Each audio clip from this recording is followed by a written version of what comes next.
आपको मालूम है हिंदुस्तान की खूबसूरती क्या है? हिंदुस्तान की खूबसूरती ये है कि यहाँ हिंदू, मुस्लिम, सिख, ईसाई तमाम मजहबों के मानने वाले लोग पाए जाते हैं। मुसलमानों की जो आबादी है 30 करोड़ के करीब हिंदुस्तान के अंदर पाई जाती है। सबसे बड़ी आबादी हिंदुओं की पाई जाती है, सिखों की आबादी है, ईसाई भी पाए जाते हैं और भी दूसरे मजहबों के मानने वाले लोग हिंदुस्तान के अंदर पाए जाते हैं। लेकिन इसकी खूबसूरती ये है कि जो अक्लमंद एजुकेटेड लोग हैं, जो इंसानियत से प्यार करते हैं, ज़रूर एक इंसान के दर्द को महसूस किया करते हैं। बिल्किस बानो का केस काफ़ी दिनों से चर्चा में चल रहा है। 11 बलात्कारियों को गोधरा की जेल से रिहा कर दिया गया। इस बहस पे उनको रिहा कर दिया गया कि वो बिरादरी से ब्राह्मण हैं और उनके संस्कार अच्छे हैं। बहुत सी बातें वो पेश की गई हैं, आप लोग सब जानते हैं। ये बिल्किस बानो को इंसाफ नहीं मिला, बल्कि मिले हुए इंसाफ का गला घोट दिया गया है। यहाँ आवाज उठाई जा रही है। वो 11 बलात्कारी स्वागत हुए और उनका इस्तकबाल हुआ, मिठाइयाँ खिलाई गई, मिठाइयाँ बांटी गई, खुशियों का एहतमाम हुआ। लेकिन उस मजलूम औरत को इंसाफ दिलाने के लिए कोई आगे नहीं आया।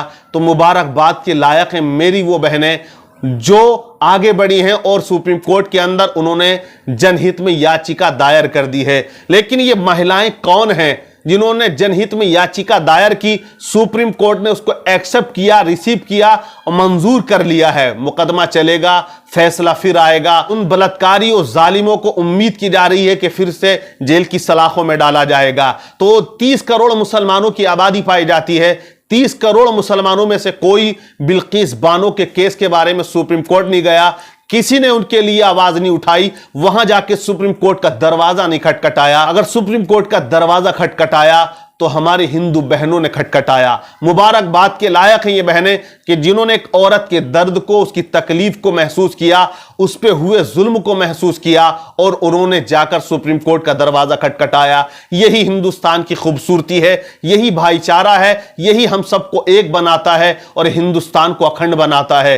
हिंदुस्तान को यही बातें मजबूत किया करती हैं जो लोग आज हिंदुस्तान को तोड़ने की कोशिश करते हैं। यहां हिंदू मुसलमान की राजनीति करके नफरत फैलाने की कोशिशें करते हैं। इन बहनों ने उनके मुंह पे जोरदार तमाचा लगा दिया है, क्योंकि वो लोग ये चाहते हैं कि यहां सिर्फ हिंदू मुसलमान लड़के आपस में मर जाएं और एक दूसरे का गला काटते रहें, अशांति फैलती रहे, बेरोजगारी बढ़ती रहे। लेकिन वो लोग ये नहीं जानते कि यहां ऐसे लोग भी हैं जो एक दूसरे से मोहब्बत किया करते हैं। वो चंद नफरती चिंटू हैं जो फैला रहे, नफरत का बाजार गर्म कर रहे। लेकिन वो बहनें जिन्होंने सुप्रीम कोर्ट में जाके एक मुस्लिम महिला के लिए आवाज उठाई, याचिका को दायर कर दिया, उनके नाम आप सुन लीजिए।